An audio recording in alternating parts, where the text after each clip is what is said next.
Hello, everyone, and welcome to the Music and Animation All-Stars panel. My name is Savas. I'm the founder of Film.Music.Media. I'm excited to speak with these talented individuals about how music and animation work together on some of the most iconic and beloved projects.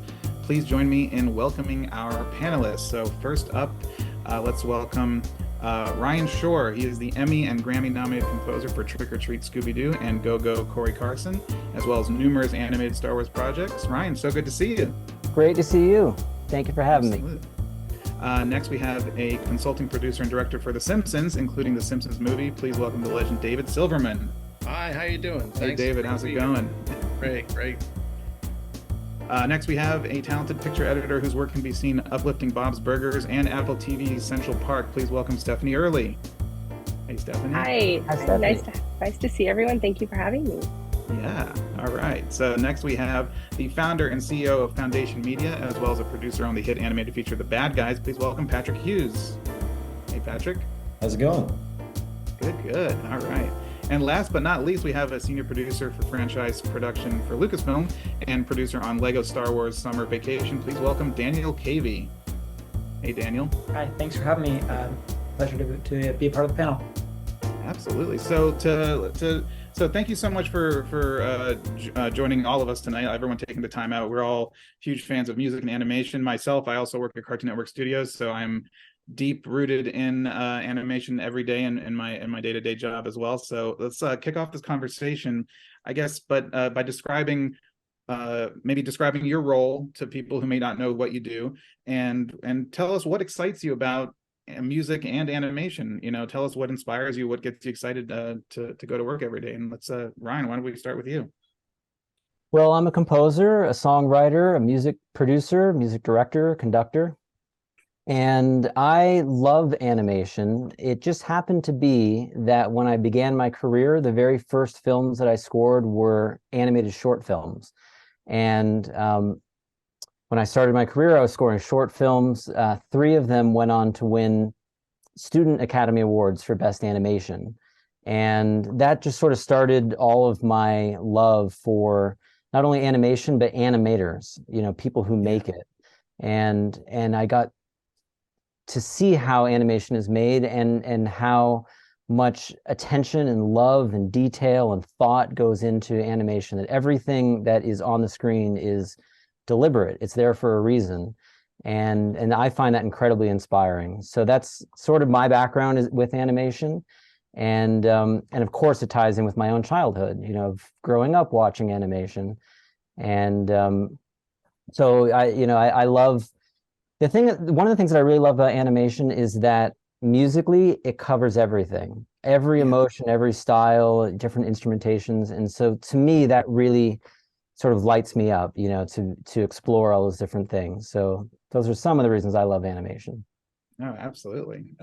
Stephanie, let's hop over to you. Talk to us about what inspires you about music and animation, and tell us about what you do as well. Yeah, so I'm a picture editor, and I started in unscripted and reality television, and I made the move to animation sort of almost by accident, definitely unplanned, and I fell in love with it. I love the precision that it has to have that unscripted reality you don't have. It's sort of super chaotic. And I have cut animatics and have cut color, and seeing how everything comes together at the end, especially on a show like Central Park, which was musical numbers, score, and all having to come together under picture to be cohesive. It was amazing. And tempo editing it was what really drew me to editing in the first place. And so being able to use that part of editing to do musicals, musical numbers, and even recutting color pieces once we get a score back we're always trying to change and uplift like Lauren Bouchard's shows. Music is integral to him, and we're constantly cutting. We'll get something back that he thinks is brilliant from a composer, and we'll change picture to make sure it all comes together. And I love that. That's awesome. I know I love Lauren Yes. too. I mean, I'm a fan of home movies from way back in the day, so Yep. that's my jam. David, let's jump over to you. You've been in this business for such, big part of your career. I'm curious what inspires you about animation, and tell us what you do. Well, I mean, starting out as I was doing, like, as a kid, drawing and fascinated with animation, and also, passionate about music. So they're hand in hand, and you will find a great number of animators who are also musicians, or they have a great, feeling for music, because they're related. They're very related. Yeah. They're fourth dimensional art forms. They move through time, and they're rhythmic. And when you're timing animation, you're thinking musically, whether you're thinking musically or not. Just like so many comedians, you find, they also are drummers, or they're musicians. It's all part and parcel. And certainly growing up, you certainly notice the music in animation, particularly if you're watching Warner Brothers shorts, or MGM Tex Avery shorts, or even the Tom and Jerry shorts, because it's either Scott Bradley at MGM, or Carl Stalling and Milt Franklin at Warner Brothers. And I didn't really know the names per se, but I certainly knew the music, and I could sense the feeling of that too. And then you get into the Disney features, and particularly the beginning, amazing composers who did and really kind of, not only they're amazing composers, but you got to think about, well, this is early in the history of sound film, and they were sort of kind of writing the book about scoring to movies, whether they're live action and animation. Basically, Max Steiner with King Kong really kicked it off in a big way of, this is how you score for sound pictures. Now, right, in the silent film, they would score, they wrote scores for accompaniment music for the silent films, but scoring for movies was different, because you're working with sound effects, you're working with dialogue. It's a different deal. And so Steiner, of course, kicked it off, and all these guys not too far afterwards, because Steiner's 33 and we're thinking 37 for Snow White. So this is early on. And, I don't know if you know, the first few animated films, features from Disney, were like kind of winning Academy Awards right after one after the other. So anyhow, a long-winded way of saying, yes, I adore music and animation separately and when they're fused together. Absolutely. Let's jump over to Daniel. Daniel, how about yourself? Well, I also kind of stumbled into animation. I spent most of my career at Industrial Light and Magic working in visual effects. And then we kind of started dabble into animation with the Rango project. I started working in the production team with some people that came over from DreamWorks. And that's when I started to see the difference, or I'm going to say see the light, from like a live action VFX approach to putting a project together, versus the structure and procedure and methodology, or the methodical process that happens with putting animation together. And I just kind of really latched into that. It really helped my focusing in that kind of perspective, really helped my skill sets grow. And it also opened me up to some relationships. And so through Rango and Jackie Lopez, I switched over from ILM over to Lucasfilm Animation with our franchise group. And that's where I got to work with Ryan Shore on Star Wars Galaxy Adventures as we launched the shorts for Star Wars Kids. And that being said, I've always been passionate about music, although I'm not a musician. And so I love seeing how all the parts come together. That's what excites me, like understanding what each group is looking for and then making that happen for them. And when the music hits, the storyboard cuts, and just the energy just comes alive. It just pulls the whole thing, and you've got a real performance. Absolutely. I'm the same way. I'm not a musician, but I got into film music journalism because I just love music and love everything about it. And that's what inspired me to go to film school and brought me to sitting here with all of you amazing people. But Patrick, why don't you finish us off with this and tell us, what do you do and what inspires you about animation and music? Well, music, what I do is complicated. I don't, but music drives, I think, everything, I mean, that's always been kind of the beacon, for me throughout the career, whether it's like artists that we work with, or projects that we look at. Like the first time I saw Bad Guys, I heard music in my head, and it ultimately wasn't what Daniel ended up doing, years later. But I think that's why the author of the book, and I connected right away. It's because when he writes, it's music is driving, his creative process. And I think that's pretty cool about animation, where it's like even more than live action stuff. If you turn off the music and you just kind of watch what's going on, you'd be surprised if you compare that experience with an animated movie versus pick any other kind of live action film, the difference it makes, and how changing the music can change your entire experience with an animated film. You could take something that's vibrant and beautiful that pops and all this, and put kind of this dark tone to it, and then all of a sudden it changes the whole essence of the film. And that to me is what's cool about music and animation, how it all comes together. It's part of it's baked in right from the start. So Here. Yeah, Absolutely. absolutely. Daniel, you mentioned that you worked with Ryan before. I'm curious, who else knows each other, who has worked with each other? Have you guys all crossed paths in your professional careers at all, besides Daniel and Ryan? Yeah. Yes. I haven't had the opportunity to work with any of you, I don't think. Just sad. I know. Yet, as we mentioned beforehand, yet. Yeah. Yet. But no, animation is a small world. I always find it unique, especially I work in TV animation, so people hop around Disney and Nickelodeon, Cartoon Network, we're all in Warner Brothers Animation, so it is cool to see that everyone kind of crossing paths sometimes. So let's dive into. I want to jump over to Ryan. Ryan, I want to ask you, you've composed for iconic story worlds like Star Wars, as you mentioned, and Scooby-Doo. And I'm curious, how do you decide when you start working on a character theme? How early on do you call back and reuse something if it's something kind of has a storied, fan base and pop culture, and kind of people have expectations? And how do you decide to do something new, call back to something, and at what point in the process do you start kind of working on character themes like that on those type of projects? Every project I find is different. And like, for example, when Daniel and I are working together on Star Wars, actually Galaxy of Adventures, I think so I've done 3 Star Wars animated series, and each one sort of had different musical directives. And it's very much what you're talking about, which is, are you going to reference a theme or call back to something?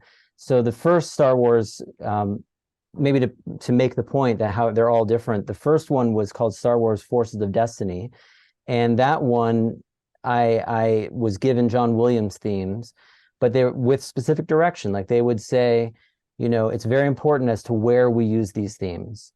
And that's because they're so iconic, and you could kind of play them anywhere and it's going to sound like Star Wars right away.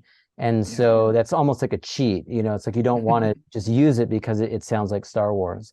And so on Force of Destiny, I used his themes very judiciously and at specific times, wrote my own music all around it.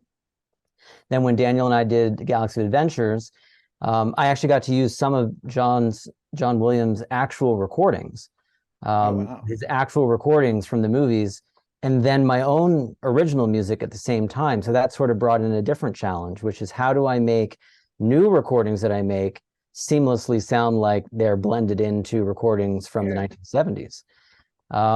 And then I did another one for Star Wars, which was Galaxy of Adventures Fun Facts. And in that one, the directive was no John Williams themes at all, and also no orchestra. So I did all with like very synthy sounding things. I felt like it was like sacrilegious. I was like, am I allowed to do this? But this is what I was being asked to do. Like, I've never heard anything other than the orchestra with Star Wars. So each project is different. Scooby has been an interesting one, because Scooby, there aren't really like themes that come back between the movies. There's the main theme, the Scooby-Dooby-Doo. We all know that, the main title theme, but there aren't really like character themes.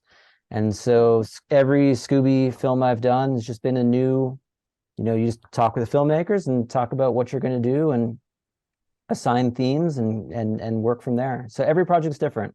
Cool. Absolutely. That's Yeah. Speaking by about, the way, that's I gotta say real fast. That's really interesting because the Flintstones has a lot of themes. You know, they have like the main theme which they variate, and they also the theme they didn't use, Rise and Shine, which is used in. And there's a lot of sort of catchy music that was written by Hoyt Curtin. Yes. You're right, but Scooby doesn't have that, which is so Yeah. interesting because And- it wasn't like wildly later than the Simpsons than the Flintstones. It Right. was about less than 10 years later. Yeah. Fascinating. And there's some good tuba themes that are used in the Flintstones. Really good.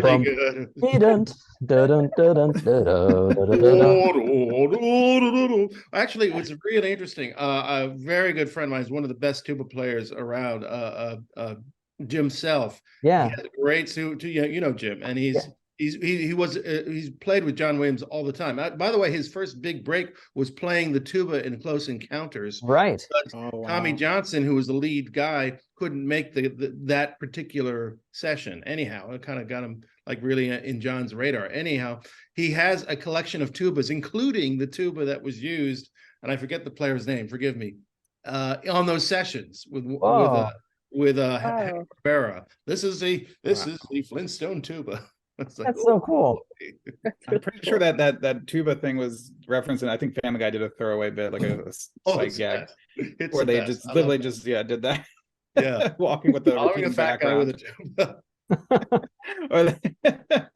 Well, but speaking of so Ryan, you talk about kind of starting points, for your theme work and stuff like that, and I'm curious about other people's kind of starting points. Like, what are the most important steps or considerations that you have to take when you are starting on a new project? What are kind of the first things that you do when a new project kind of is on your lap? And we can go around the room. Patrick, why don't you kick us off? What's the first thing you do? What's the first thing we do with a project? Yeah, when you start on a project, what is kind of the first step or consideration that you make? And if you have like, we're starting on this, a film or if something, what's the first steps that you can consider? Oh, well, I think going back to the first, I mean, a lot of it starts with music because that kind of sets the tone, right? So it's like, what's the tone of this going to be? How, from our side, whether it's from a like a sales side or a producing side or whatever that is, it's how do we how do we stay true to whatever this material that we're working with is, and then how do we build that foundation that's going to continue throughout, and then as a million different ideas start and a million different people start getting involved, how do we kind of retain the integrity of that piece for the people we care about all the way until that movie is delivered, and even then, or until that series is delivered. Even then, until it gets to it gets to television sets or movie theaters or whatever. So my part of my process is making sure that we just stay true to what we're trying to make right from the beginning till the end. Absolutely. Protect the creative. Yeah, absolutely. And that must be a challenge too, because I know that things go through their different phases of production. Yeah. You hear about it all the time, that a film is written and then it's rewritten in all the different phases of production. So that must be interesting when the music is starting as an inspiration so early on, but then it doesn't get written until the end of the process. Sometimes the music, like in the case of Bad Guys, music was written throughout the process, which animation is such a complicated art form that and it's always evolving and it's always changing, and because of that the music is always changing and certain things are being inserted that it's kind of a production in and of itself. You guys know, going through that process, which is like I think the purest like art form, because it allows you to think at so many different stages of it and involve every piece of the puzzle as it's going through it, which is kind of unusual in this business. It's I've seen it both ways, but by the time it gets to sometimes by the time it's finished and it gets to your desk, you have to create a whole new movie. Right? That's the minute and you're looking at this and you go, well, how do I make this my own and bring this to life in a way that's mine? That's pretty special. Yes. Well, to that point, when I was doing this film with three Simpson writers that came up with this idea for this film outside of the Simpsons, and because I'm consulting producer, which is why I switched from supervising director after directing the movie, I went for that to give me latitude to work on other projects. And they had this idea. It was Joel H. Cohen and Rob Lubinsky, and I'm sorry, Rob Lezebnik, and John Frank came up with this idea called Extinct about these flummels who is an interesting story. Anyhow, I won't go into the whole thing, but I really wanted, and I got my very good friend Michael Giacchino to do the music, which is, we have a tiny budget, and he agreed to do it because we're good friends, along with his son, who's also Mick Giacchino, is a very good composer as well. And I said, absolutely, I'd like to have you both. However, there was a point in development that we were doing the story reel and presenting it, and there's a song. We decided to have this thing, have a song in here that was going to cover a lot of, pipe, that was, explanations, and do it in the song. Well, we didn't have a song, and they weren't on board yet. So I took as much of my sense of music knowledge, and I decided to write a temporary song to fill in that gap, because we needed to present something with music. We need to, like you were saying, Patrick, we got to cut something to music, and we have to present we have to have something. We can't just say it and say, does it work? So I did, and we attempted, and it worked, and it worked well enough that, well, we just stuck with that song for the film. Wow, that's So awesome, David. That's my writing credit, my music writing credit. Awesome. So how did you create the music earlier on? Like, were you did it on piano, or did you have like a setup to, demo things? For that to build that demo? Yeah. I built it. I don't know a lot. I don't have a lot of music programs. The only one I want is the current version of print music, whatever they're calling it these days. Yes. Finale. Yeah, Finale. I think I've gotten like Sibelius, but I'm just like, I don't have time to learn it. Yeah. And I just wrote it down on that, and I wrote out the piano part, just with chords, and then I wrote up a few horn lines as well, or other things in there. And my playing the tuba as I do, I've gotten a lot of sense of chord theory and how songs are. Oh yes, these chords come by get time and time again. And so I just use that sense of it, and just did it quickly, and got it together. Raymond Percy, my co-director, and who's a very good voice actor as well, we sang the parts. I'm a okay singer. Raymond's much better, and we did what we call Muppet harmony, which is 2-part harmony, and and that's the way we did it. That's so cool. If I can just say, if anyone doesn't know, David, not only being, a brilliant filmmaker and storyteller and producer, you play the tuba and sousaphone beautifully. And that's how David and I actually first met. Was I was scoring an animated TV series called Go Go Corey Carson, and there was an episode where Corey, who's the young boy, learns to play the tuba, and I needed to find a tuba player who could literally sound like they're playing the instrument like first day out of the case. And I was doing the score with samples, but that's the problem. Samples are meant to sound good. Yeah, exactly. You can't get bad samples, so Exactly. And I reached out to David cold, and you were so nice to jump in. And when I gave David the direction, there was literally nothing written out. It was just me saying, like, can you basically just make horrible sounds, and then now you make a bigger horrible sound, and this one needs to sound like it's rattling the house. And so I can make a bad sound on the tuba. I can do that. I got your bad sounds. I thought you had to work hard to do those. Well, sometimes we're just trying to make sure, from a storytelling point of view, you want to have at least some progression in the music, which I guess it's probably worked out, having me do it, because, there are a lot of extremely good tuba players who have, I think, trouble making bad sounds, or they don't really want that gig. But you have the background with storytelling as well, so the two can go together so well. Yeah. I just wrote down though, David, bad tuba player. I'm going to call you. So so that's going to be, we're going to post that now. So you're the guy to go to for the bad guys too. Bad tuba player. I'll vouch for David. No, but Ryan, you're right. It's like you have to get somebody who's like extra talented, right? And Yeah. to be able to know what to do, what not to do. Otherwise, it's not gonna sound organic, you know? Right, 100%. right, exactly. It was really more about storytelling than it was about tuba playing. You know, it was really about like how to be funny with an instrument. Yeah. Yeah, Absolutely. yeah. I think that's, well, it's true. It's true because you've got, there's a comic approach, and you have to have a funny bone about this stuff. So Yeah. many tuba Sure, players yeah. do, by the way. I mean, if you pick the tuba up, you got to have some sense Yeah, of if you're playing that instrument, I feel like you got to have a sense of humor. I mean, come on, look at these things. They're kind of funny. They're big and massive. But let's I want to jump over to Daniel. Daniel, talk to us about for your process and what you do. What's kind of the most important first steps or considerations that you take when you start a project? Well, I mean, in the way that I can contribute to any show, like I'm always thinking about just like the logistics. And that might sound a little less fun than some bad tuba chords, but Equally fun. But really, I mean, for me, what's exciting on any project is just seeing the creative vision come together, and just making sure that each player on the team has what they need.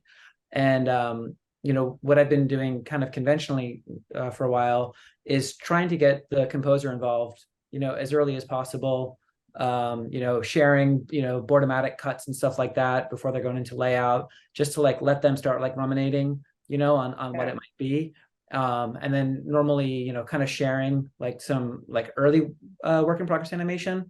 And then that way, by the time, they come to the table with the director and the executive producers and stuff like that, and we start really doing like a spotting session, they've got a little bit more prepared ideas and thoughts to what they can bring to the table.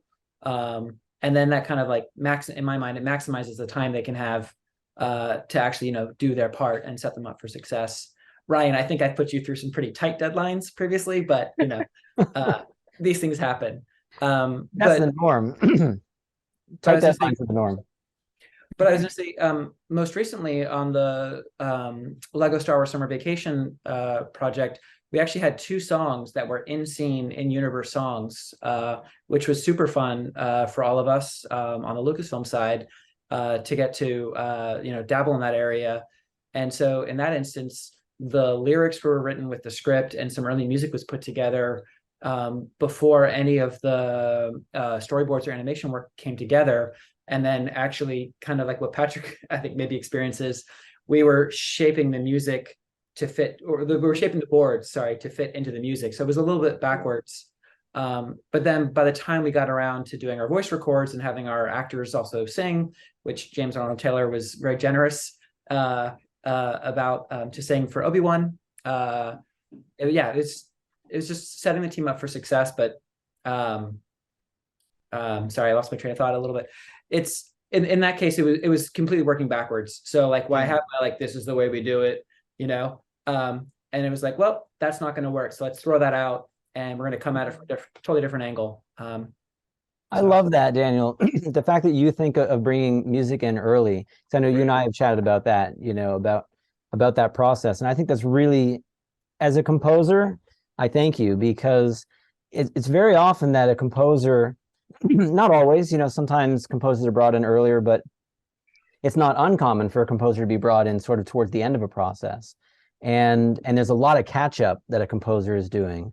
So, it's like you watch the movie a few times, maybe you read the script, you have some conversations, you do a spotting session, and you're in. And it's like, you've got to start writing things, and it's the real deal. It's like, these are the pieces of music, and you sort of have to get up to speed really quick.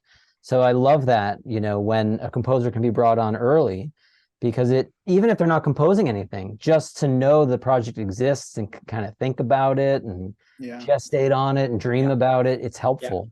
Yeah. And every composer I've talked to has said that. No one has said like, oh yeah, I love coming into the last 2 weeks, especially if it's like a replacement score or something. Everyone, I think it's integral as a team too. I think it's part of the teamwork and part of making the best story. Yeah. Sorry to cut you off, Daniel. Oh no, I was just gonna say, it just I just roll that same process over, like the way we work with Sky Sound. It's the same thing. So that sharing early boardomatics or animation with them, well ahead of like that audio turnover, so that like if there's Foley bits or some sound design elements, like Matt Wood, Dave Collins, those guys, you know, they're going to go out in the field, or they're going to come up with some new sounds to either hit the humor or hit the drama. So that by the time we get to the mix, just like the composer, they have everything ready to go and just really focus on their part and let them be in the spotlight.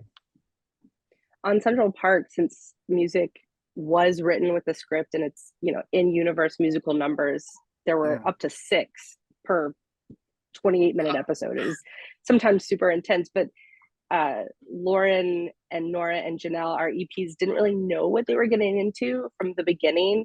And Josh Gad, who is an EP and creator of Central Park, he sort of had an idea of sort of what some of this stuff entailed on the back end. And it was on like his encouragement that we get music earlier and earlier. And so throughout the 3 seasons of Central Park, by the time we got to season 3, our songs were locked and recorded before thematics had even started. Wow. And like stuff evolved a little bit, especially like those were from guest composers, because we had 3 songs by season 3, 3 songs by 3 separate guest composers. So like they had gone through demos, they had gone through their entire process, and we had a locked piece of music with cast recorded, which was amazing to board to that, because it can infuse such life into those animatic storyboards. Totally. But it does make it difficult to sort of meld them together, because boards are boarded to the ins and outs of the song.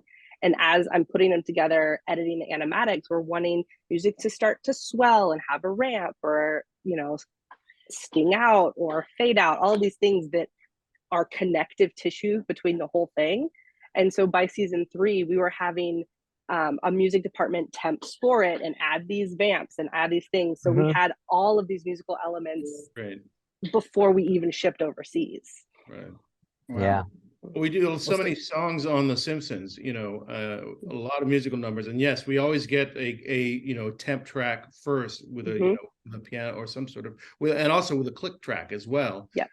And what's great about that, and this is probably obvious to everybody, but I'll say it, it's very inspiring for the board artists and for the directors to hear this, because it helps you, you know, figure out the imagery and the cutting when you get the music like that. And then, you know, I worked very closely with Cara Talve, who's our composer on The Simpsons, working with Bleeding Fingers music. And we did this a Disney short for Disney Plus called Welcome to the Club, where Lisa becomes, we think, a princess, but she becomes a Disney villain. And we had this song that she wrote, and it's very great. It's very, you know, kind of Disney-esque, like, but there are certain areas that, we need to extend this area. And I was able to take the track that she had and just kind of double it to her, to say, I need 2 measures here so I can do this extension. And right away she came back, you mean like this? And I was, that's beautiful, you know. And then, can you shorten this? Oh, sure. It was great working directly with the composer as we were boarding it. And in that case, we were animating it and changing things that were, you know, Jim Brooks wanted, can we make a bigger deal about this entrance? And I said, yeah, we can, but I'll just have to open up the track, and it's no problem. So yeah, it's great when you have that. You know? Yeah, she's great. I've talked with her before. She's so fantastic. Oh, really the best. Yeah, she's fantastic. I will say that years ago she actually interned with me. Oh, really? Wow. Really? Yes, and now it's so exciting to see her writing the score for The Simpsons. Oh, it's great. Amazing. Yeah, it's great to have her. You know, and before that, we had the great Alf Clausen, you know, working. Of course. Yes. Many, well, decades, really. The first one he did was the first Halloween show, and the music, and I did the Raven sequence, and the music he wrote for the Raven sequence, I said, wow, this is amazing music. This is really, and, you know, of course, he wrote 3 different, because he wrote the Kang and Kodos theme, basically, for the first Kang and Kodos, and a very different score for the takeoff on the Amityville Horror. But yeah, it's great. It's great working with composers directly. And Alf's music is legendary. I mean, recording live with, you know, orchestra, all that, like, you know, those are, I mean, yeah, he's the sound of The Simpsons from that era. I mean, you know, Alf is amazing. Yeah. But Stephanie, I do want to jump back to you before we move on to the next subject. For you as an editor, what's kind of your, I mean, you talked about getting songs finished before you even start editing an animatic. But I'm curious, just as an editor, what's your kind of considerations and starting points when you're starting maybe on an episode? Sure. For me, a lot of it is organizational. What are the protocols, communication, all that kind of stuff. I, as an editor, my department sees everything in context. So all elements come through editorial before they go out to be viewed and seen by other people at any stage. So my primary objective when I start on a project, if the project is all new, I can help put these protocols in place. But if I'm the new person, it is about who do I talk to at every single department? What are our protocols established? Who and what those lines of communication are, because animation can take some time to make, but sometimes we need stuff fast. I need to know who to go to for information, approvals, all that kind of stuff. And then after that, I watch everything that's available. So as an editor, we can be brought on, as if you're a color editor, animatic editor, it sort of depends on the project, but Bob's Burgers has a separate animatic pre-production editorial team and a color editorial team. So if you're brought on only for color, I would watch the entire animatic. I would watch the past 7 versions of the animatic. I would just, anything that I could get my hands on that helped inspire what was going to come back to me in color, I would view it, watch it, engage with it in whatever way. When I started on Bob's Burgers, I watched every season that I just binged it on Hulu, all of it. And I'd been a part of the company for a long time. I just had never, sort of watched it casually at home, but I was like, oh, I have so many things in my brain watching television casually, fell by the wayside the past couple of years. And I consumed it so fast. It's actually such an amazing show. I'm ashamed that it took me this long to watch all of it. But Central Park was the same way. I started as the assistant editor in season 1, but didn't come on until color. And so I watched all the animatics, saw all of the concept art, everything, since it was a new show. And I just like to get as deep into whatever world I'm going to be cutting as I can. Stephanie, I agree with you. Great. I think part of seeing the vision come together, is understanding that note history, that evolution of the creative development. And there could be something, that was in a take 1 or an early, thumbnail drawing that comes up, towards the end. And that's the moment you're looking for to make it work. So I love that. Yeah. And, that evolving through multiple seasons. On season 3 of Central Park, we were having trouble coming up with a better way to tell a story. It worked on the page, but when we saw it visually, it was difficult to wrap our heads around. And I had callback of season 1 because I'd been on the project the whole time, and we ended up reusing footage from season 1 and interpreting it to how we needed, and it helped save budget. I mean, animation is amazing. You can do whatever you want. Television animation, you can do whatever you want on schedule and on budget. So really trying to figure out ways to That's true. be as creative as possible, without trying to have a movie budget on a television show is one thing that we do a lot of in television animation. Yeah, absolutely.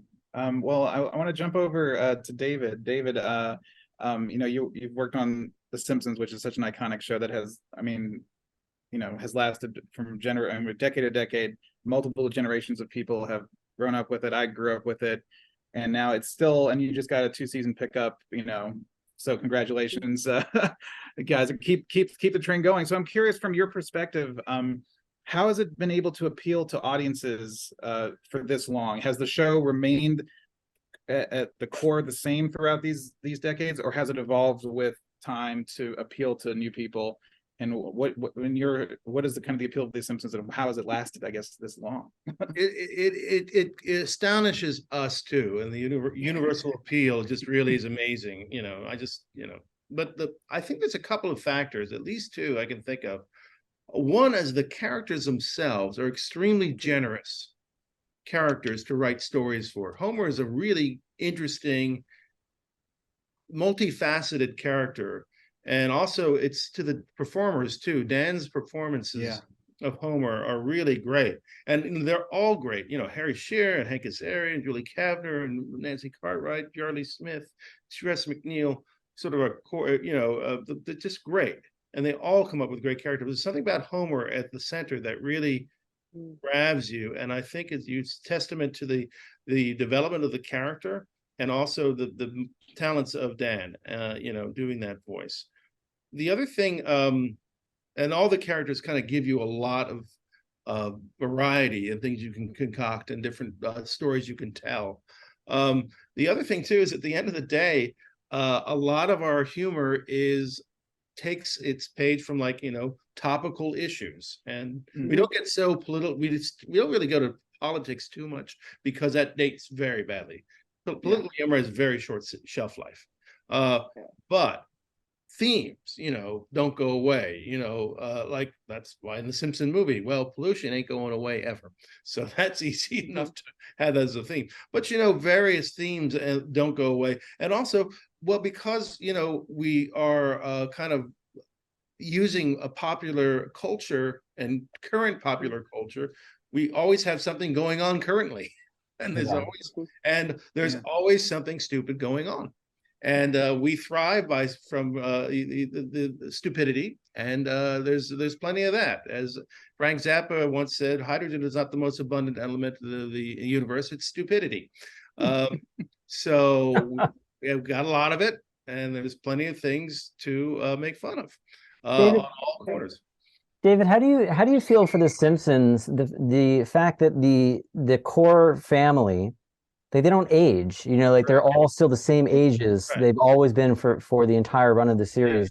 How does that play into sort of the longevity of the series? You know, that they're able, like, Bart is still a kid. Yeah, our characters don't age, and we play fast and loose with time, you know, because at some point, if we keep going on into the future, I don't know if Grandpa can be a World War II veteran anymore. And shifted the Korean War,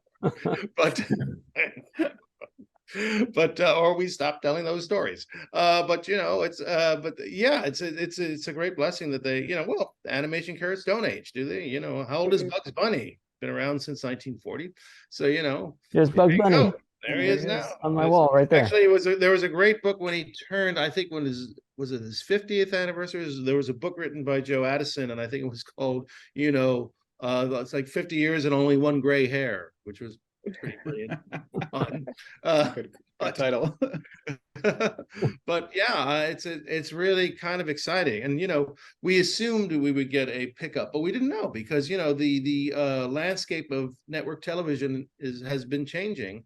And it was interesting because we assumed, but we didn't. Just today we found out. We're very happy about that. And it's like, yeah, we're going to continue to 800 episodes, which is very exciting, at least. If not beyond. But yeah, it's amazing. But, you know, we will just, whatever it is, if there's if there's anything to be made fun of, including the fact that the show's been on so long and we've taken different liberties in terms of what happens in their past and future, whatever, we'll make fun of that too. So Absolutely. At the end of the day, it's like, you know, people take this very serious. Like, it's theater, man. It's all fake. You know, we can do whatever we want. It does. The end of the day, it's fake. So. I just watched except The Simpsons tells the future. Oh yeah, you guys predict the future. Yeah. You predict the future multiple times. Yeah, but I think we're going to get out of the future business. You know, we're going to predict the past. And, you know, David, I've watched so much of The Simpsons, like especially like earlier in the series, like it was when I really started getting into it. And you guys covered so many different topics of life and everything that literally almost every single thing in real life would remind me of something in The Simpsons. Yeah. You know, like, well, that, you know, one of the things that's also great too is that we get we get more and more people in hired, you know, into the fold in the writing staff who are younger and grew up with The Simpsons, and also on the animation side. And I think that's the other thing that keeps it vibrant, because we have new writers who are very excited to be working on the show that they loved as, you know, growing up as kids, and now they get to play in the sandbox. And so it just inspires, I think, even more, like, you know, I don't think we've ever done a story on, you know, this. And so you know. Yeah. That's what happens. Like going back further, but you know, as far as season 8, or was it season 6, I think it was. And Rich Appel came in and have you ever did anything with Homer's mother? We're like, no, we never really mentioned her. After 6 seasons, we hadn't talked about Homer's mother, and he wrote Mother Simpson, you know, with Mona Simpson and Yes. you know, and Glenn Close, and it's fantastic. And I directed that episode. It was great, and it was. But that sort of thing keeps coming up. Have you ever done this on the characters? You know, 34 years later, it's like, yeah, we haven't done that one. Well, let's try that. You know. Wow. I just watched your GQ video that you did, that you walk through all the kind of big moments of the Simpsons career. It was a nice walk down memory lane. Oh, that's great. You know, I hate looking at myself, so I haven't seen it. So I hope I know Matt came off great. I just know assumed that I looked like an idiot. No, not at all. Not at all. Let's I want to jump over to Patrick. Patrick, I want to ask you, you know, Foundation Media is, you know, working on a number of children's books adapting to screen. And I'm curious, how much freedom do you have working in these kind of story worlds, and maybe using Bad Guys as an example of what you guys did to evolve that from the books to the screen adaptation?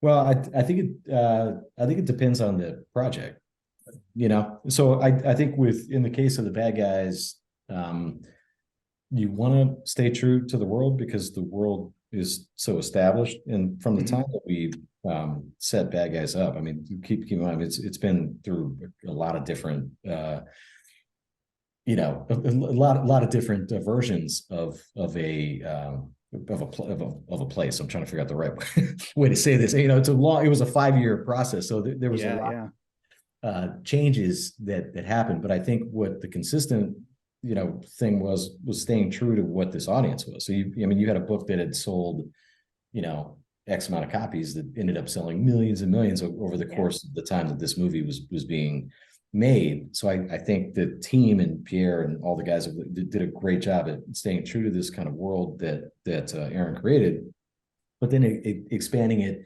into the DreamWorks kind of universe, you know. And I think that when the source material and the other side kind of come together and really complement each other, I think that's when you get a product like, you know, like the Bad Guys. So it was staying true to the source, letting every step of the way other creatives that became partners in the process do their thing, right? But also having a pretty clear North Star to follow. So it made that process, I think, more exciting for people that were involved, because you said, okay, we know what works, we know what the audience wants, we know where not to go, and I think you know, so I think it created a creative freedom that probably wouldn't have existed if the book hadn't been there. With other projects, it's more of a blank canvas, you know, like Thelma, which we're doing with Netflix right now. That book was, you know, the book is great. I mean, iconic. People love it. It's done really, really well. But because it was just a picture book, you know, you're dealing with one line on each page. So it's, you know, Jared and Jerusha Hess really had to come in and kind of build out this world. So they had a lot more freedom in the characters that got introduced and how they were kind of building out these different worlds within the Thelma world. So I think it just depends on the book. I think it depends on how you do it, but you always want to make sure that you stay true to what's inspired the process. Patrick, when you're doing that, like you're developing, you know, into a feature film, or, you know, a longer story based on, like you're saying, like with Thelma, which probably didn't have nearly as much story, you know, that you then created depth with. Do you have to, you know, get when you develop ideas, and if they stray in any way or create dynamics that weren't there before, does it have to be sort of like vetted or approved, or like how much creative freedom are you allowed to do when you're working with an existing property? You know, it's funny. I'll use Aaron. Aaron is a very hands-on guy. And I think what was really great about DreamWorks, and I'm not just saying this, this is, you know, they're not paying me to say this is real, what was really good about DreamWorks is they included him in the process every step of the way, and they made that promise when Aaron and I sat in the first meeting, all the way up until we were watching it in downtown LA, right? I mean, every step of the way they talked to Aaron. It was because he knows these characters so well, right? Yeah. It's like, it's like when you spend time and you spend time watching Bob's Burgers and or you're in the Star Wars or whatever it is, you really start to feel like you're part of that world, and Aaron has been living in this world for so long that they were really good about sticking with that process. Other guys don't mind so much, right? So and they really want to be inspired by the other side because they don't have the answers. And then as the film or TV side starts presenting things and they go, oh, this is great, this is the direction I want to go, and then they'll add little bits and pieces. So it really depends on who created that source material, and how involved they want to be, and it varies. We have a number of different. I mean, for example, we're in production on a project right now that was just it was an idea, it was a synopsis, and the people that are making the movie were able to kind of totally build out the world in a way that they felt served that original idea, and it's a totally different experience. So hope that helps. Yeah, that's a great question, Ryan. That's interesting. Yeah. Absolutely. I wanted to jump over to Stephanie. So Stephanie, you've already touched upon this a little bit. You talked about kind of your editorial process with the musical numbers and getting kind of the pre-record everything kind of finished lock songs. But in terms of collaboration in your whole editing process, who are you working with? Who are you talking with? And you were talking about kind of creating those flow between the songs. So I'm curious, what is your process like once you have the songs and you're kind of work on the animatic, then maybe lock picture and work print and so forth. And so we have an audio department, a music department, and then picture editorial, all editorial departments, but different types of editorial. And that collaboration is probably the most intense. Like, what's the new audio? What's current? Give me all of the things, specific drops, trying to make milestones like in an organized manner. We also have showrunners who are constantly rewriting and wanting to make everything the best that they can within their time limits, and so we're getting off milestone drops and trying to configure and figure out how to get what we need by the next milestone, which is how it works in television. But having those lines of communication makes it possible. When our departments don't talk to each other, it's impossible to get the right thing in front of the right people in a timely manner. Right. In terms of editing, I think one of the biggest things that I've had to really learn and grasp in moving from unscripted to animation, and then take this knowledge and teach every other department that I can find to teach, is that light travels faster than sound. And so when you are cutting to music, when you are storyboarding to music, it actually doesn't work to have these hits and swells and moments in your picture match the waveforms in your frame rate, in your nonlinear editing platform. So figuring out what to ship, what we get back, there's so many departments, animation is such a collaborative effort, but at some point it all comes to me, and when I'm looking at that color, I have to move it. I just 2 frames over and really work out how that works. And that's lip sync on top of music. But with our Central Park musical numbers, we would have action that hit on swells, and I would have to be moving it and tweaking it around and trying to figure out if I can fix it or if it has to go back to an animator. And it was just, there's such this detail work. And I had to sort of explain to a lot of our production people and even some of our animators, you're going to see this waveform, but I'm going to tell you what frame I need this to be on. And it's not going to match your waveform, but trust me, this is the frame that it needs to be on to actually hit at that musical moment that we need to have. And that collaboration with the animators is huge, and was huge on Central Park, and even on the Bob's Burgers movie. With I was assistant editing on that with my friend Chris Fitzgerald. He was the editor. Going back and forth through these musical numbers and like where these moments have to hit so specifically on the frame is like the biggest part of color with music and editing. That is music to my, no pun intended. That is music to my ears, because I can't tell you how much time I've spent thinking about frames. Like one frame this way, 2 frames that way. And it's like, you know. Oh, yeah, that's that you're describing a lot of, especially in the first 5 years of doing The Simpsons, when we were doing non-digitally, you know, just making sure. But actually, because of that, you know, what you're talking about, because I'm going back, because I went to UCLA in 1977, and one of the first things Professor Dan McLaughlin said was that very thing: is that sound is slow, so visual is fast, and usually you're going to have your talking, basically you're going to have your dialogue lag by 2 frames, you know. So if somebody makes this like this, the pop of that, the hard consonant is going to come 2 frames later. If you do it on it, it didn't work. But it's together. Well, that's because, you know. Yeah, it like looks weird. Sometimes people can't like put a finger on it. They're like, it looks weird. And I was like, hold on. And I nudge it 1 or 2 frames. They're like, oh my gosh, we don't have to send it to animation again. I'm like, and we're still doing that too. We're still doing that too. It's like, well, this is not really working. And said, well, wait till, you know, it's shifted properly. You know, the whole thing can be shifted and so forth. So the whole lip sync can feel out that way, you know, and as well as music sync, you know. Yeah, and I find that same kind of thing happens not only in just like you're saying, like with synchronization, and I find it continues with like emotion. You know, like if I were to do something musically at a certain moment against the picture, like if I'm just a little early, it can feel like it's leading. It feels dishonest. It's like the score knew something that the audience doesn't know yet.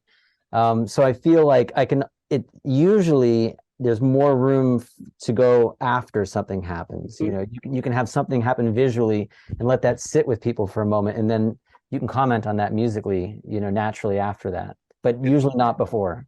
It's like an unmotivated camera move. You know, the camera move is moving before the person is pulling the camera along, you know. Yeah. Or a head turn before the person starts talking. Just anything that sort of photographs where you're going to be. Right. I'm so happy to know that other people are swimming in these details too.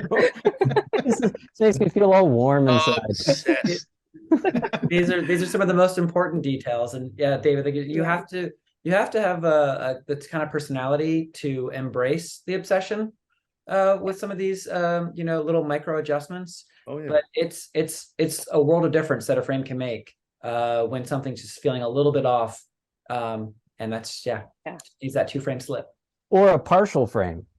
Yeah. Subframe out there. Brian, don't get into subframes. Oh my gosh. I've spent a lot of time in subframes too. Like it's not always just even frames. Well, the great animation director Tex Avery, you know, in his crazy films from the which have razor sharp comic timing. Well, he would get obsessive. He kind of drew him a little nutty. I think he had to like have rest periods, but he would be like 2 frames, 1 frame, 2 frames, 1 frame, you know, and you know, but you know, you're like that. I'm like, well, do I want an in between from here to here or pop forward? Do I want no in betweens to get more impact? I don't know. Let's try it. Yeah. That's so amazing. I do want to jump over to Daniel. Daniel, I want to talk about Lego Star Wars. You know, Lego. I mean, the whole Lego series. I mean, you know, we've seen Lego games and Lego shows and movies, and they've kind of embraced pop culture and kind of made it their own. So I'm curious. You know, with a project as interesting as Lego Star Wars is, you know, you're adding humor, you're adding kind of its own charm. And how are you able to win audiences over with that humor and charm and make it kind of its own thing, but also feel part of that Star Wars family? So I'm curious. And how does the score play into that as well? Well, I guess I'd start by saying on the humor side, we get a lot of leeway because we kind of refer to Lego Star Wars as canon adjacent. So that right away gives us like that bucket dump of like we're deviating away. And so that's probably the foundation of what we can get away with in terms of humor and drama in that content. And then the other thing is, for us, like the Star Wars Kids shorts that we did with Ryan, and the Lego Star Wars, we're looking towards younger fans and stuff like that. And so we have to think about where they're coming from. And some of our EPs will constantly remind us, like, don't get so inside baseball with the Easter eggs and stuff like that, because that might be funny to like Leland Shee, who's our keeper of the holocron, but so a 5-year-old who's watching Lego Star Wars for the first time, it's the joke doesn't work. So we try to find that balance, and I think like having quintessential gags like a haircat popping off, and then like relying on the music to hit that sting and have that little quick moment, and then kind of keep the pacing going and keep the scene moving, is definitely like like key parts of the tools that we use. But I think in the end, finding a balance between, like, I guess what we've heard of as like hope and humor. So you've got that drama, but you also have like a laugh about it. And then to paraphrase a quote from Guillermo del Toro that he gave us on Pacific Rim, he just it was really important to him that all of the artists working on the show were having fun with their shot, and he just felt that energy was going to carry over.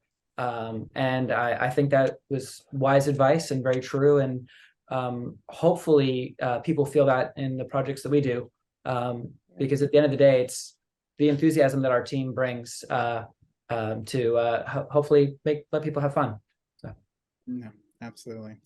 No, Lego Star Wars is, amazing. It's just, people love it as much as I love it as much as the canon stuff. So yeah, canon adjacent, I think, is the perfect way to describe it. I would say that with the summer vacation special, it was definitely a real treat in terms of music, that we got Weird Al to make an appearance. And then to have the satire that comes naturally within the genre of Lego Star Wars, matched with Al. I know that David Shane, who is our screenwriter and wrote the lyrics, and Michael Kramer, who is the composer for the Lego Star Wars stuff, like they were just thrilled to have an opportunity to collaborate with Al. And Scarif Beach Party, we just had so much fun getting Vader, and the Emperor into bathing suits. Like, Al's amazing. We've had him over at Cartoon Network on some of our productions. Yeah, he's fantastic. Yeah, no, we have a lot of fun. That's at the end of the day, that's what it's all about. Well, I know we're running a little bit long, but I have a few questions that I want to still pitch to the group here.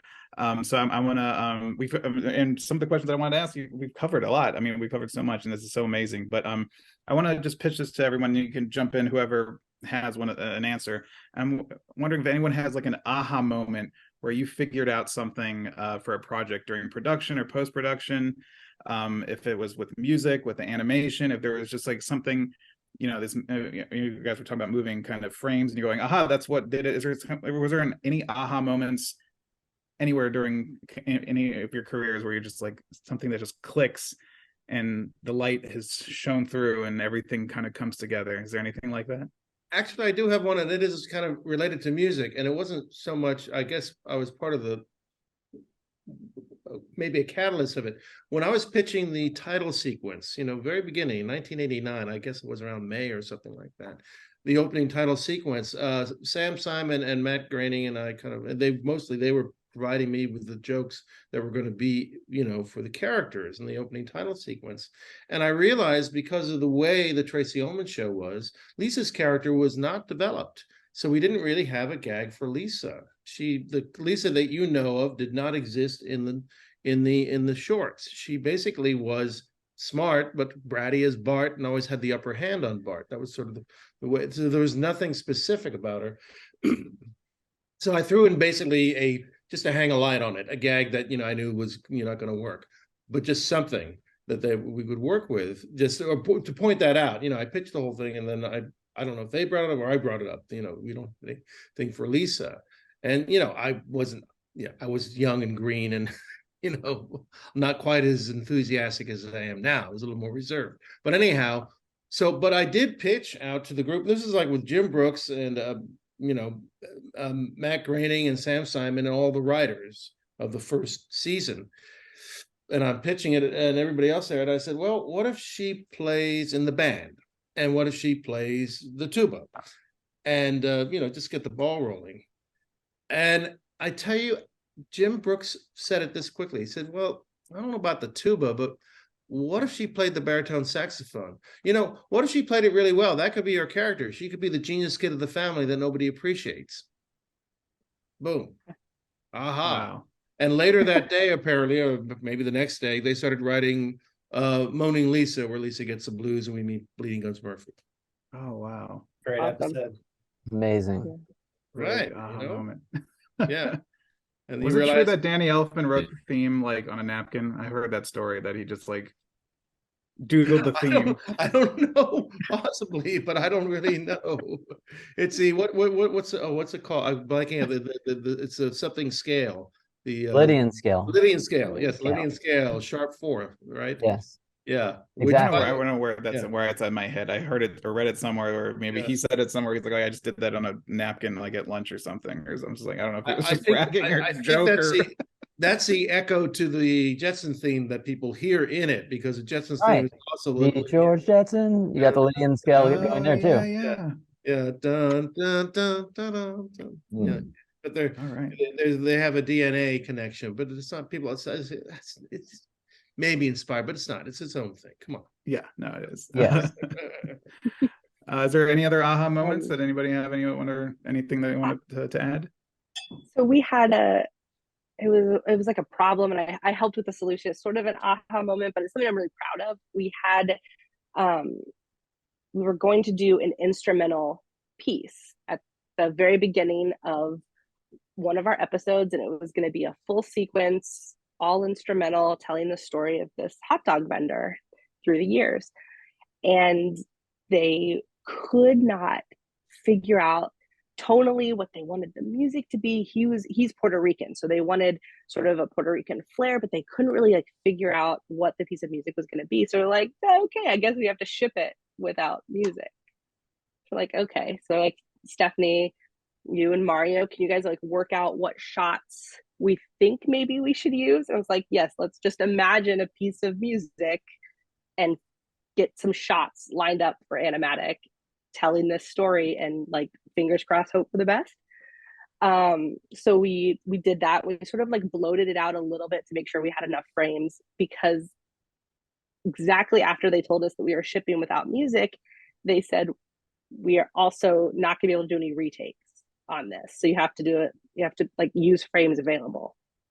And I was like, okay. Well, animatics go to timing, and so those are our in-betweens, and those are supposed to be frame accurate to our color footage. So they had our overseas studio send rough animation early, so that once we got the piece of music, so that I could just cut a new sequence. And it was like, we're just going to trust you with this, and is this amazing composer. And we got this piece of music, and I was like, oh, okay, we don't really have a lot of the visuals that I would use for this piece of music. And so I just sort of put something together and used an umbrella motif. And then the composer loved the umbrella motif, and then went back and like added some levels to the piece of music. And it ended up coming together with only like 2 retakes. And it was not going to be planned to happen that way. And it was sort of a moment of collaboration that really like we needed at the end of season 3, and it just really sort of made us all come together. But it was so interesting how who led the cut went from music to picture, back to music, back to picture, and how we sort of inspired each other. And this was I'd never met the composer. We never even spoke. We're just like, oh, here's this and here's this, and then, oh, you're giving me this, so I'm going to give you this. And it was just very, very inspiring. And I love that level of working together. And it was great. It was a great piece of music, and it ended up working really well. Wow, that's awesome.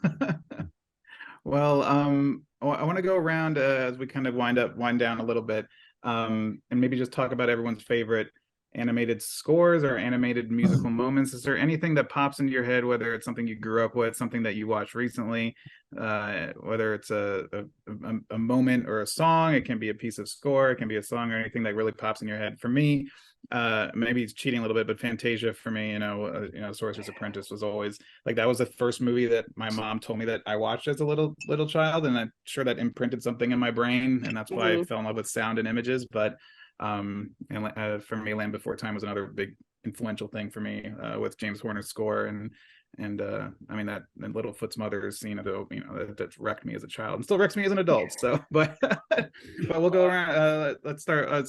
Stephanie, why don't you take us off? Is there any favorite animated score or animated musical moment? So I grew up golden age of Disney. I was born in 83. So Little Mermaid will like never be unseated from my heart, no matter what, really. But that's just like completely nostalgia based. Yeah. The score of WALL-E sort of pushes the nostalgia out. I mean, the way that the music takes you on this emotional journey when there's not communication just like wrecks me. Like I showed it to my kids. I have a 4-year-old and a 2-year-old, and they're just like staring at the screen. Like they felt everything, and they felt all that emotion when it wasn't being communicated verbally. And that's like the beauty of music, Yeah. And then for television, this is like, so it seems so silly, but like since I do have kids, like the score of Bluey, no one knows it, but like they have the main song, and then the way that they use music in their animation is freaking amazing. It's awesome. You should check it out if you haven't watched it. They're only like 9 minutes, but Bluey is amazing. I hear about Bluey almost every day. Bluey comes up. Yeah. Oh, That's wild. So today, you were today. I had almost made it through the day. Boom, there's Bluey. Oh, sorry, I wrecked it. Oh, it's brilliant. Totally worth it though. Bluey is totally worth it. The music is, you're totally, I mean, dead on. That's a wild reference, and it's like so perfect. Well, Patrick, tell us, what's your favorite animated score or musical moment? Well, it's crazy. You got WALL-E. I would have said that, but I think if that's not there, I think, I don't know, every moment of Nightmare Before Christmas. Oh yeah. Every moment, every second, every frame, and then Danny Elfman on stage this summer. If anybody saw it at the Hollywood Bowl, just doing his thing and rocking out and bringing the old stuff and then bringing the new stuff. But then right when you get in there, it's just, you can't get it out of your head. I mean, it just stays with you forever. Yeah. I saw him, he did his show, it was just like a Tim Burton show. It wasn't just the live depiction. And he had Catherine O'Hara come on the stage, and they did this, they did Oogie Book, her song and his song. I mean, it was fantastic. It was at the Microsoft Theater back when it was Nokia Theater, I think. That's mine. Those things stay. I mean, he's just, and did you guys know he like totally rocks out? And it's just like, I didn't even know he was like full, have you seen him at Coachella? His Coachella set, it's insane. He's got absolutely. tats, Jacked up, tats, rocking out. And then I didn't know, respectfully, I didn't know the songs, not because I didn't care. It was beautiful. I went with a few friends, and we were just like, that was the best concert we've seen in like 5 years. It was crazy. We wanted to see, all the traditional Danny, but we ended up falling in love with his rock stuff, and it shows you, like, it was just a experience. But it was great. This is my answer. That's a great answer.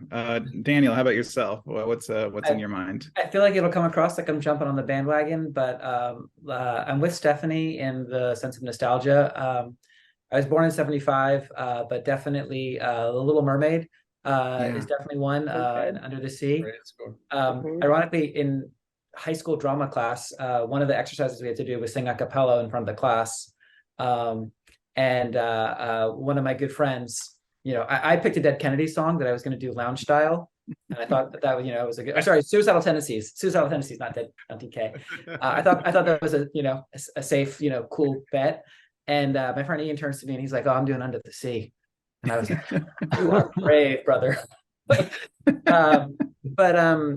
also, I think because it really inspired me within filmmaking and storytelling in general, is like Patrick, Nightmare Before Christmas but not just because it's an incredible score and great score and great story. But when I was in film school, one of our friends gave us the advice to like just listen to it on cassette. And so when I was like, driving up and back and forth along the 405 as like a runner and stuff like that, I was listening to the film just on cassette. And so you're just thinking about the scenes, but you really just hone in on the dialogue and the music and the sound effects, and just kind of let your imagination run wild. And it was a pivotal experience. You can't go wrong with Nightmare Before Christmas. I think listening to music while driving, for me, because I was born in 87.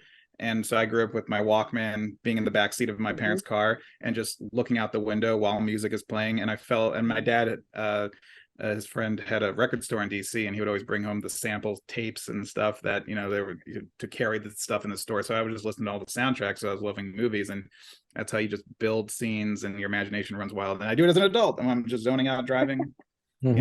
Blast my scores while my wife hates riding the car with me because we can't talk because I'm blasting whatever is, But Ryan, how about yourself? What's your favorite animated score or musical moment? There are so many, but I'm thinking about this answer as we're all chatting about it, and I think with the risk of repeating what other people have said, I think that some of the scores that influenced me the most and stood out are Disney and Pixar movies.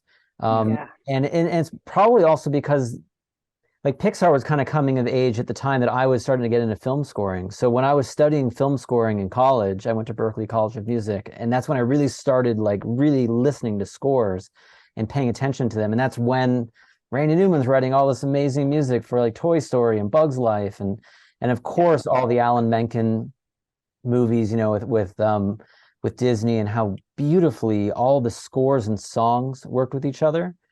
And then at the risk of saying something, even though David Silverman is here in this in our chat, because I would say this even if you weren't here, David, but Alf Clausen scoring for The Simpsons, because I got into The Simpsons when I was in college, and so that's exactly when I was studying film scoring, and Alf's sensibilities just are so spot on to me, like the emotions, the range of styles. It's like every cue I felt was just like perfect. And I remember when I was in college, like transcribing that stuff and how Alf's music covers every single style and songs and instrumentations. And so I think those were among my biggest influence. I mean, like when I scored my first early stuff, I was pretending to be Alf in my mind. I'm like, that's great. That's awesome. So those are very big influences for me. Alf is a genius. He's so good. He's so good. He invited me to each episode as he treated each scene as he's scoring a scene. It wasn't just dropping music in. I mean, he crafted everything. That's the way I think that's what also maybe leads to the legacy of The Simpsons, where it's like they're scored moments, they're tender moments. You can make it tender, you can make it funny. I mean, it's really Well, David, why don't you take us home with your favorite? One of my favorite cues, and it's one of my favorite scores, is Pinocchio, the 1940 Pinocchio, with legendary. It was Leigh Harline, right? And I think he was the lead composer. There was also a guy, Paul Smith, and I don't know. I think it's probably my favorite cue in there. One of my favorite cues in there is when they're underwater. It's the Pinocchio and Jiminy Cricket go underwater looking for Monstro and Geppetto, and it's this very cool cue. It's a very cool melody, and the orchestration is so interesting. It's so interesting and evocative of being underwater, and I always liked that particular cue and that particular score. But of course, additionally, I was always, like as a kid, I was always drawn to the Warner Brothers scores. And particularly in that one, I to pick one is a Milt Franklin score that he did for a pantomime piece called One Froggy Evening. The only voice is the singing of the frog. Right. And of I course, remember that. Yeah, and it's mixing in a lot of great, tunes. And the way it's told, the story, the way it's orchestrated, and the way he goes through different versions of Hello, My Baby and all that sort of stuff. and Please Don't Talk About Me When I'm Gone, which are really great songs. Like that's a great exit, like when he's getting rid of the frog. But this is all Michigan J. Frog, right? Yeah, Right. yeah, which he was named later or something like that. Yeah. And it's a great score. And fortunately you can hear it in isolation, because on the DVD they just have the score, just Isolated in track, isolation, like, and people like, in between cues and something like that. But those are particularly good, and everything you guys have mentioned too, of course, and then those are great, and absolutely great. Obviously what Michael Giacchino did in Up for that great that sequence. And I have to say a shout out to my friend Ronnie Del Carmen, oh yeah, who storyboarded and created. I mean, that sequence is just brilliant, brilliant. That's it. Yeah. Even Ratatouille too. Ratatouille's his score for Ratatouille, it hits me so hard. Like, I mean, so beautiful. So yeah, beautiful. such a gorgeous but that score. marriage of music in that married life sequence between music and picture is just perfection. Absolutely, yeah. I love it so much, and yet I'm scared to put on the YouTube video sometimes. I know it's going to make me cry. Like every time. Every time. Yes. Even in the car, you're just listening to the piece because you're playing that through your head. Yeah. Well, to maybe to finish this up for the night, I want to go back around one last time, and if you had any if you could give like one sentence and advice to anyone in pursuing a career in what we're doing and what you all do, if you had just one sentence, one piece of advice to give, and then maybe if you want to share if there's anything that you have working that you want to share with us that's coming up that you want to share with everyone, and then we can and that will close us up for the night. So let's go back around. We can start with Stephanie. Yeah. Probably my advice for people is to always be your authentic self so that people know who you are and always want to work with you. Because I think that's like my biggest thing is, I'm terrible at networking, but if I'm always myself, then people always know what they're getting. And hopefully, that with my work can sort of make it work out. But that's always just be yourself and find those like-minded people to work with, and hopefully take your passion to the next level. Yeah, absolutely. Let's go with Patrick.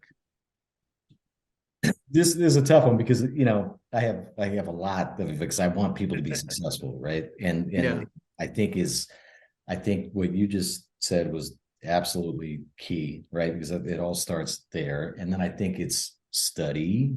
I think it's because there's a lot of people that have come before you that have put a lot of great work out there that I think is so important for you to be respectful of. And I know you think you're great, and you are, but I think it's important to understand that there's a process, that this all came from somewhere, and that and you can be creative by taking from all these amazing people that have kind of built this platform out there for you to be a fan of and to grab from. So I would say stay tenacious, study, be respectful of people around you, and then I think maybe the most important part is try not to be such a harsh critic, because it doesn't matter if it's a commercial about nails or a major motion picture. People put their heart and soul into what you're watching, right? So try to be a little light-handed when you approach people and their creativity, as you're building your own legacy. That's absolutely. That's great advice. That's beautiful. Very well, yeah. David, how about you? What's your advice to the world? Well, to that, I actually had something very similar to what you were saying, Patrick. But whatever, like when I was any project I got, and when I got out of UCLA, I was more or less freelancing, mostly art, commercial art more than animation. But I would do that as well. But at any project I did, I just threw everything into it. Regardless of what the pay was, who was for, whatever, because I wanted to. Two things. I'm building my portfolio. Want to make sure people, if it's a small project, maybe somebody who saw it do a bigger, whatever. it can lead to something else. And also, you never know what that project is. It's going to, kind of work out.